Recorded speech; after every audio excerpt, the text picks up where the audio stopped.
Hola amigos, yo soy Emanuel Díaz del Ministerio del Remanente Una Fe Inteligente. Estamos viendo la serie Moadim, los tiempos establecidos de Adonai, y en esta ocasión vamos a hablar sobre el Moadim de Yom Teruah, también conocido como el Día de las Trompetas.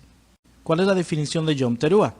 La palabra Yom Teruah se divide en dos: Yom, que es el Strong 3117 y significa día, y Teruah, que es el Strong 8643 y significa clamor, es decir, aclamación de gozo o grito de guerra, especialmente estruendo de trompetas como una alarma, el soplar de una trompeta, gozo, júbilo, ruido fuerte, regocijo, vocerío, sonido.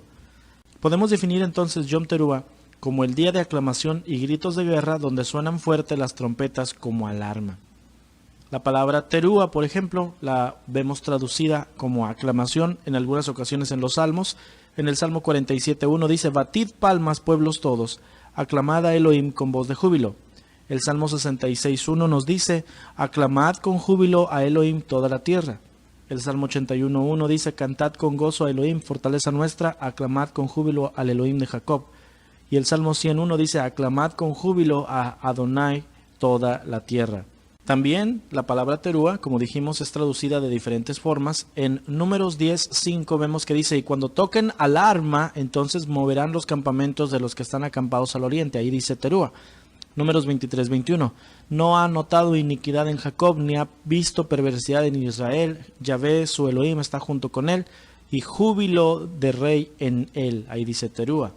En 1 Samuel 4.5 dice: aconteció que cuando el arca del pacto de Yahvé llegó al campamento, todo Israel gritó con gran teruah, con gran júbilo, que la tierra tembló. El shofar, que es el cuerno de carnero, más el ruido del teruah, hicieron la caída de Jericó.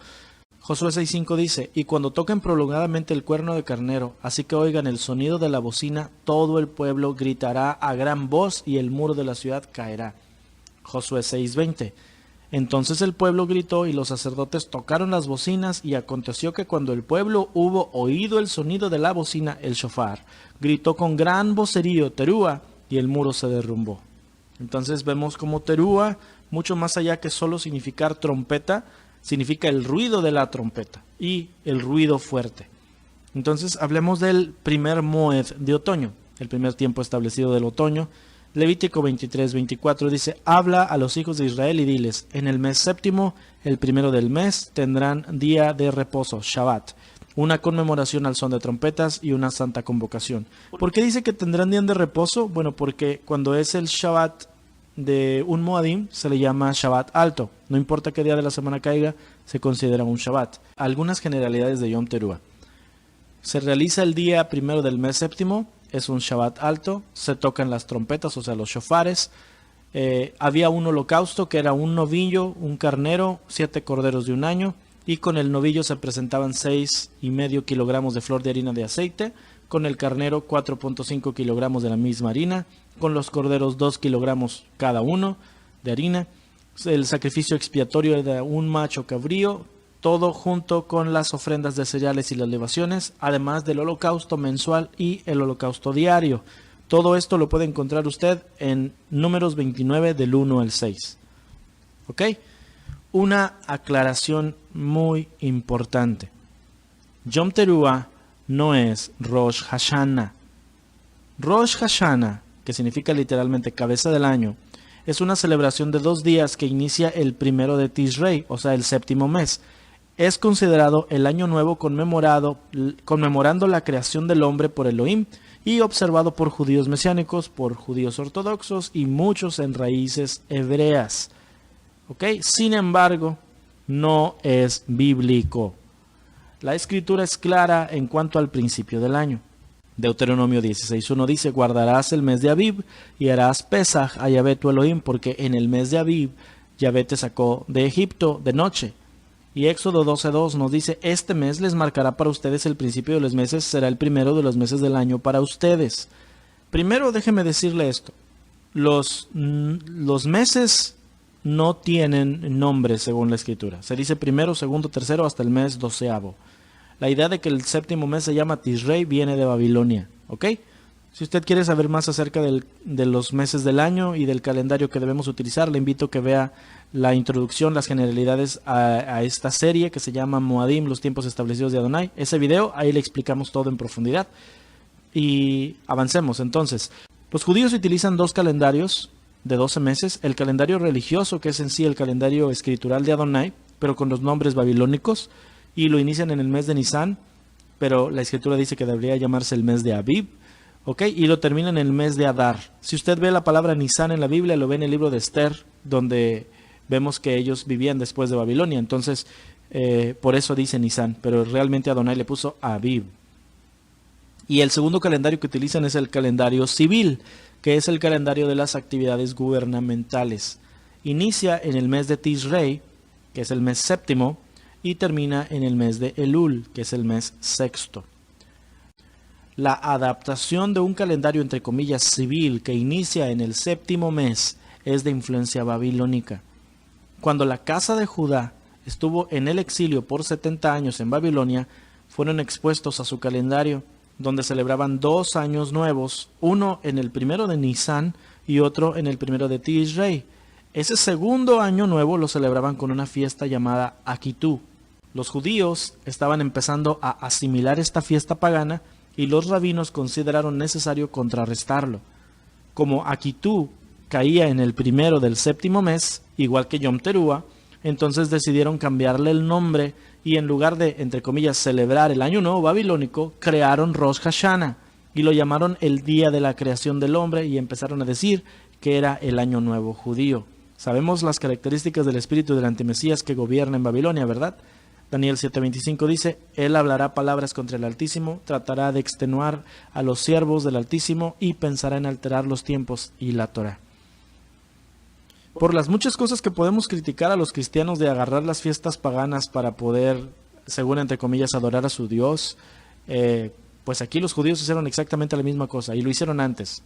Los cristianos agarran la Saturnalia y la convierten en la, entre comillas, Navidad. Los cristianos agarran el festival de Istar de Babilonia y lo convierten en la Semana Santa, pero los judíos agarraron Akitú y lo convirtieron en Rosh Hashanah, y hoy en día la gente que quiere aprender de la palabra y les dicen es el día de las trompetas, es el año nuevo, es el día de la creación de Adán. En la escritura no dice por ningún lado tal cosa. Entonces, como no lo dice, ¿por qué lo vamos a hacer nosotros? Si a usted le dicen, oye, pero no es el año 5778, que estamos viviendo de la era desde la creación de Adán para acá. Bueno, crear arbitrariamente la idea de que el 5778 es por causa de que ahí fue creado Adán, eso no está en la escritura. Por lo tanto, el Rosh Hashanah, aparte, es pagano. Yom Teruah es bíblico, Rosh Hashanah no lo es. Yom Teruah no es Rosh Hashanah. Ahora que venga entonces Yom Teruah, por favor, no crea usted que es el año nuevo. ¿Cómo va a empezar el año nuevo en el mes séptimo? Dejando claro eso, entonces, veamos algo más. ¿Qué es un shofar? Un shofar es un instrumento de viento confeccionado preferiblemente de cuerno de carnero, aunque en realidad el cuerno podría ser de cualquier animal siempre y cuando tenga cartílago.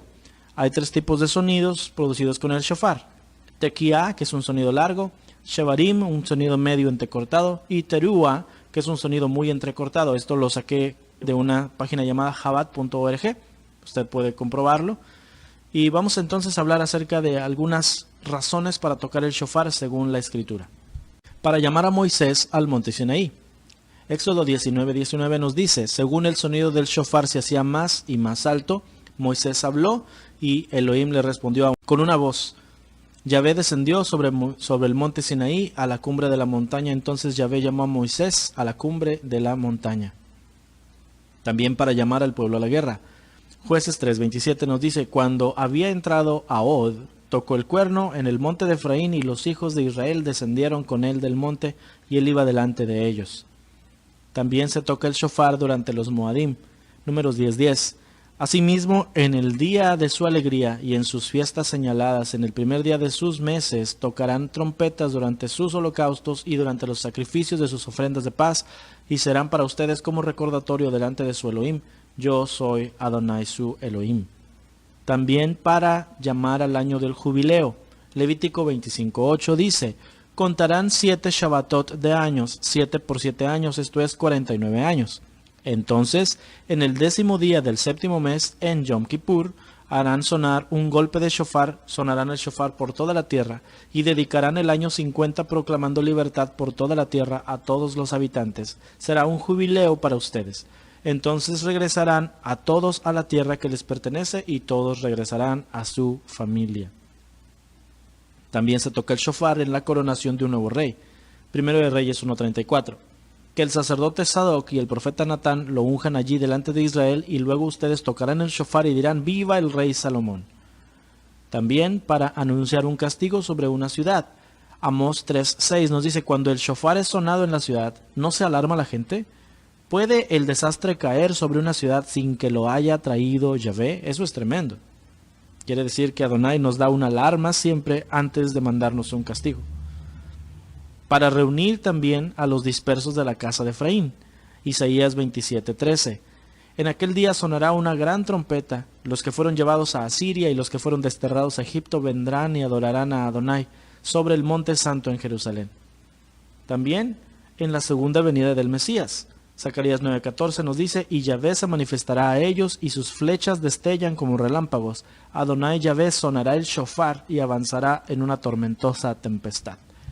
Entonces ahí tenemos algunas circunstancias en las cuales la Escritura dice que se toca el shofar o se tocó el shofar.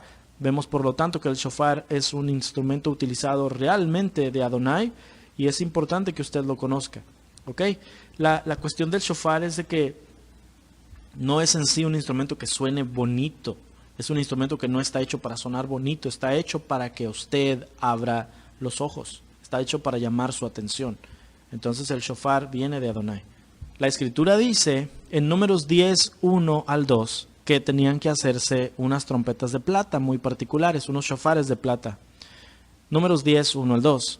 Y Yahvé le habló a Moisés y le dijo: manda a hacer 2 trompetas de plata y hazlas a labor de martillo. Ellas te servirán para convocar a la comunidad y poner en movimiento a las divisiones. Cuando ustedes estén en guerra en su tierra contra un agresor que los ataque, emitirán toques cortos con las trompetas para que sean recordados delante de Yahvé su Elohim y librados de sus enemigos. Las 2 trompetas de plata se utilizaban para coordinar a las tribus en su traslado por el desierto. Para mantener tantas personas en formación ordenada hacían falta comunicación clara y control. El toque de la trompeta también recordaba a Israel de la protección de Yahvé sobre ellos. Y esas 2 trompetas simbolizan a las futuras casas de Israel, la casa de Judá y la casa de Efraín. Las 2 trompetas también representan a los futuros 2 testigos que predicarán durante los tiempos finales. Apocalipsis 11:3 menciona: y otorgaré autoridad a mis 2 testigos, y ellos profetizarán por 1260 días vestidos de cilicio. Estos son los 2 olivos y los 2 candelabros que están delante de Adonai en la tierra. Los 2 testigos son representantes de las 2 casas de Israel. Por ejemplo, Moisés representa a la casa de Judá porque es quien dio la Torá, y la casa de Judá guarda la Torá. Y número 2, Elías es representante de la casa de Efraín porque Elías prepara el camino de Adonai, y además Elías predicó en Efraín. ¿Por qué son de plata? Número 1, porque la plata es el metal precioso que le sigue en línea al oro, que es el metal del rey. Entonces nosotros siempre debemos ser después de Adonai. Número 2, porque tiene un increíble valor si es puro, por eso usted debe vivir en santidad para que realmente pueda ver a Adonai. Número 3, porque es el mejor reflector de luz que existe, es decir, ellos reflejan lo que dice la palabra, y la gente que escucha un shofar va a tener que poner atención. La gente que escucha al que predica la palabra tiene que atender. Y número 4, porque puede soportar temperaturas extremas, cosa que cualquiera que predica la palabra y que toca el shofar como su propia vida debe soportar. Hermano, nosotros somos esos shofares. Nosotros deberíamos ser el exacto reflejo del Mesías, pero antes de que la plata es usada, al sacarla de la mina la tienen que aplastar. Luego le agregan agua, luego ácido, para entonces prepararla para el fuego. No se puede entrar al reino de Adonai si no nos aplasta el Mesías, rendirnos de rodillas ante Él. Nuestra mente, nuestra voluntad y todas nuestras emociones deben ser destruidas. Y luego de que pasa eso, entonces nos agarran a martillazos. la plata pudiera hasta perder su lustre luego de tiempo si no se está puliendo. Por eso también debemos nosotros no ser llaneros solitarios, sino vivir con los demás hermanos en comunión. Proverbios 27:17 nos dice, el hierro se afila con el hierro y el hombre con el trato con el hombre. Entonces, usted es un shofar. Usted es ese shofar que Adonai quiere que sea utilizable para predicar su palabra. Sin embargo, un shofar necesita aliento. La trompeta no sirve de nada sin el aliento que la va a soplar. El aliento es el Ruach HaKodesh, que es el Espíritu Santo. Necesitamos entonces inhalar el aliento de Yahvé y exhalar su palabra. Romanos 8:14 nos dice, porque todos los que son guiados por el Ruach de Adonai son los hijos de Adonai, pues no han recibido el espíritu de esclavitud para estar otra vez en temor, sino que han recibido el espíritu de adopción por el cual clamamos, Abba Padre. Sin el aliento correcto que entre en la trompeta se convierte en un símbolo resonante que nadie quiere oír. Dos hombres diferentes pueden pronunciar palabras casi idénticas, pero el poder está no en lo que dicen, sino en la vida que llevan. El corazón tiene que ser transformado por el Ruach HaKodesh. 1 Corintios 14:8 dice, si la trompeta no da un toque claro, ¿quién se va a preparar para la batalla? Y Lucas 6:45 dice, el hombre bueno del buen tesoro de su corazón saca lo bueno, y el hombre malo del mal tesoro de su corazón saca lo malo, porque de la abundancia del corazón habla la boca. Así es que hazte la pregunta, ¿qué clase de trompeta eres tú? ¿Suenas y la gente escucha la Torá? Ya la decisión que tomen después de que te oyen no está en tus manos, pero ¿la gente oye la Torá cuando te oye hablar? O tal vez suenas, pero la gente vive en pecado porque les enseñas que la Torá ya ni se les aplica. O al menos estás sonando. Tú estás puesto para que seas un centinela sobre Israel, uno que toca el shofar.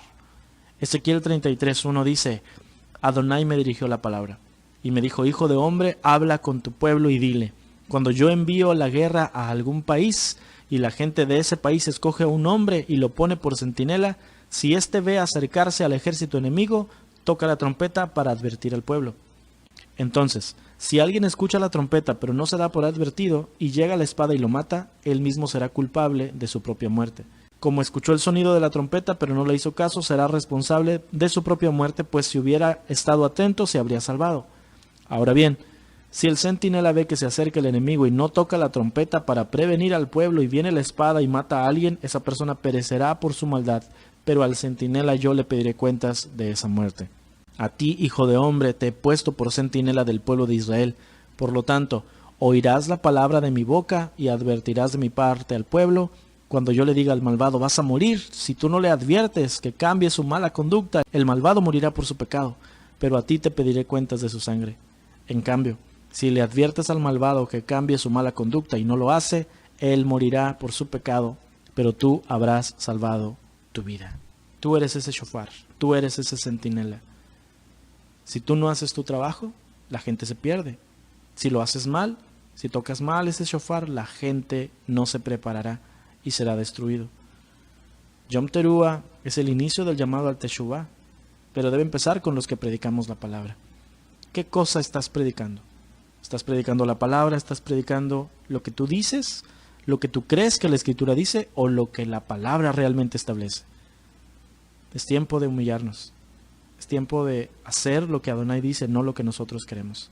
Primera Tesalonicenses 4:16 dice, porque el Señor mismo con voz de mando, con voz de arcángel y con trompeta de Elohim descenderá del cielo, y los muertos en el Mesías resucitarán primero. Luego nosotros, los que vivimos, los que hayamos quedado, seremos arrebatados juntamente con ellos en las nubes para recibir a Adonai en el aire, y así estaremos por siempre con Adonai.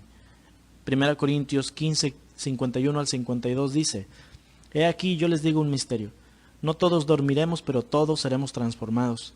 En un momento, en un abrir y cerrar de ojos, a la final trompeta, porque se tocará la trompeta, y los muertos serán resucitados, incorruptibles, nosotros seremos transformados. Nada más para iniciar le puedo decir esto, Yom Teruah se cumple el día de la segunda venida del Mesías. ¿Ok? Hablaremos entonces sobre esto. Usted debe conocer los Moadim. Si usted me dice, no, espérate, o sea, estás diciéndome que vas a ponerle una fecha a la venida de Yeshua si nadie sabe. ¿Por qué te atreves? Espérame. Te voy a decir con la escritura lo que la palabra realmente está diciendo. Hechos 1:7 dice, y les dijo, no les toca a ustedes saber los tiempos o las sazones que el Padre puso en su sola potestad. Y primera a Tesalonicenses 5:1 dice, ahora bien, en cuanto a los tiempos y a las sazones, hermanos, no tienen necesidad de que se les escriba nada. En ambos pasajes, la palabra sazones viene del griego kairos, que es la palabra moadim en hebreo. Y moadim son los tiempos establecidos de Adonai. Mateo 24:42 dice, por lo tanto, manténganse despiertos porque no saben qué día vendrá su Señor. Pero entiendan esto, si un dueño de casa supiera a qué hora de la noche va a llegar el ladrón, se mantendría despierto para no dejarlo forzar la entrada. Por eso ustedes también deben estar preparados, porque el Hijo del Hombre vendrá cuando menos lo esperen. Primera a Tesalonicenses 5:1, y ponga mucha atención por favor, dice, pero acerca de los tiempos y de las ocasiones no tienen necesidad, hermanos, de que yo les escriba. Esa frase es tremenda, dice, no hay necesidad de que te escriba, no dice, no deben saber, dice, no hay necesidad de escribir, lo que quiere decir que quienes escuchaban a Pablo ya conocían mucho al respecto. Lo vuelvo a leer. Pero acerca de los tiempos y de las ocasiones no tienen necesidad, hermanos, de que yo les escriba, porque ustedes saben perfectamente que el día del Señor vendrá, así como ladrón en la noche, que cuando digan paz y seguridad, entonces vendrá sobre ellos destrucción repentina, como los dolores de la mujer encinta, y no escaparán. Una vez más, me detengo. Dice allí, saben ustedes perfectamente que el día del Señor vendrá como ladrón en la noche, y que cuando digan, ¿a qué se refiere con digan? Se refiere a los de afuera. Cuando ellos de afuera digan paz y seguridad, entonces vendrá sobre ellos, sobre los de afuera, los que no están preparados, una destrucción repentina, porque vendrá como un ladrón que les va a llevar todo. Dice, y no se van a escapar. Luego el versículo 4. Mas ustedes, ahora les vuelve a hablar a los que él les ha escrito, hermanos, ustedes no están en tinieblas para que el día les sorprenda como ladrón. ¿Ve la diferencia? Porque a los de afuera los va a agarrar como ladrón, pero a los que estamos nosotros no en tinieblas, sino en la luz de la Escritura, el día no nos va a sorprender como un ladrón. Porque todos ustedes son hijos de la luz, hijos del día, no somos de la noche ni de las tinieblas. Por tanto, no durmamos como los demás, sino velemos y seamos sobrios. El apóstol claramente nos está diciendo allí que el día vendrá como un ladrón para el que no se preparó. Yeshua mismo lo dijo en Mateo 24. Él vendrá como ladrón en la noche, pero dice, usted es el padre de familia que no debería quedarse dormido para que no le roben la casa. Entonces, si él vendrá como ladrón solo para los que no están preparados. Pero nosotros sí estamos preparados para que el día no nos sorprenda como ladrón. Porque nosotros sabemos el día que él vendrá. Porque no hay necesidad de que nos expliquen al respecto, porque ya deberíamos saber. Claro, Joel 2:1 dice, toquen trompetas, suenen alarma en mi santo monte, tiemblen todos los habitantes de la tierra, porque viene el día del Señor que está cercano, día de tinieblas y lobreguez, día nublado y de densa oscuridad. Y luego dice esto, como la aurora sobre los montes se extiende un pueblo grande y poderoso, nunca ha habido nada semejante a él, ni tampoco lo habrá después por años de muchas generaciones. Esto no está hablando de un ejército de creyentes ni nada. Esto es otra cosa muy diferente. Delante de él, de tal pueblo, se consume el fuego, y detrás de él abraza la llama. Como el huerto del Edén es la tierra delante de él, y detrás de él un desierto desolado, y de él nada escapa. Como aspecto de caballos es su aspecto, y como corceles de guerra así corren. Como estrépito de carros saltan por las cumbres de los montes, como el crepitar de la llama de fuego que consume la hojarasca, como pueblo poderoso dispuesto para la batalla. Joel 2:6. Ante él tiemblan los pueblos, palidecen todos los rostros, como valientes corren, como soldados escalan la muralla. Cada uno marcha por su camino y no se desvían de sus sendas, no se aprietan uno contra otro, cada cual marcha por su calzada, y cuando irrumpen por las defensas, no rompen las filas, son ordenados. Vienen a lo que vienen. Se lanzan sobre la ciudad, corren por la muralla, suben a las casas, entran por las ventanas como ladrones. Ante ellos tiembla la tierra. Se estremecen los cielos, el sol y la luna se oscurecen, las estrellas pierden su resplandor. Adonai da su voz delante de su ejército. Estos seres fueron enviados por Yeshua, porque es inmenso su campamento, porque poderoso es el que ejecuta su palabra. Grande y terrible es en verdad el día de Adonai. ¿Quién podrá soportarlo? ¿Quién sabe si volverá y se apiadará y dejará tras sí bendición, y es decir, ofrenda de cereal y libación para Adonai su Elohim? Toquen trompeta en Sión, promulguen ayuno, convoquen asamblea, reúnan al pueblo, santifiquen la asamblea, congreguen a los ancianos, reúnan a los pequeños y a los niños de pecho, salga el novio de su aposento y la novia de su alcoba. Joel 2:17, entre el pórtico y el altar lloren los sacerdotes ministros de Adonai y digan, perdónanos, Señor, a tu pueblo, no entregues tu heredad al oprobio, a la burla entre las naciones, porque han de decir los pueblos, ¿dónde está su Elohim? El día de Adonai es un día de terúa. Es un día de alegría, es un día de gritos, pero también es un día de terúa porque son gritos de terror. Por eso Yom Terúa no significa necesariamente alegría, significa día de alarma, día de pongamos atención, Yeshua viene pronto, necesitamos estar alerta. Usted, le aseguro, una de dos, va a gritar, ya sea de gozo o va a gritar de terror. Yo prefiero gritar de alegría. En conclusión, el sonido del shofar está diseñado para despertar la conciencia de la gente y conseguir su atención. Es un directo llamado a Teshuvah. Si ante el sonido del shofar no nos acercamos a Adonai, nuestro pecado nos va a alcanzar y seremos culpables de juicio. Sofonías 1:14 dice, cercano está el gran día de Adonai, cercano y muy próximo. El clamor del día de Adonai es amargo, allí gritará el guerrero.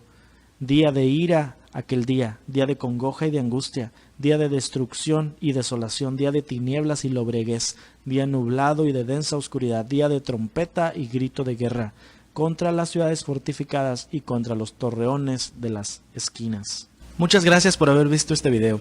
Es mi anhelo en Adonai que usted sea edificado y transformado por el poder de la palabra, igual como yo lo soy diariamente. Mi nombre es Emanuel Díaz del Ministerio El Remanente Una Fe Inteligente y deseo que Yahvé le bendiga y le guarde. Shalom.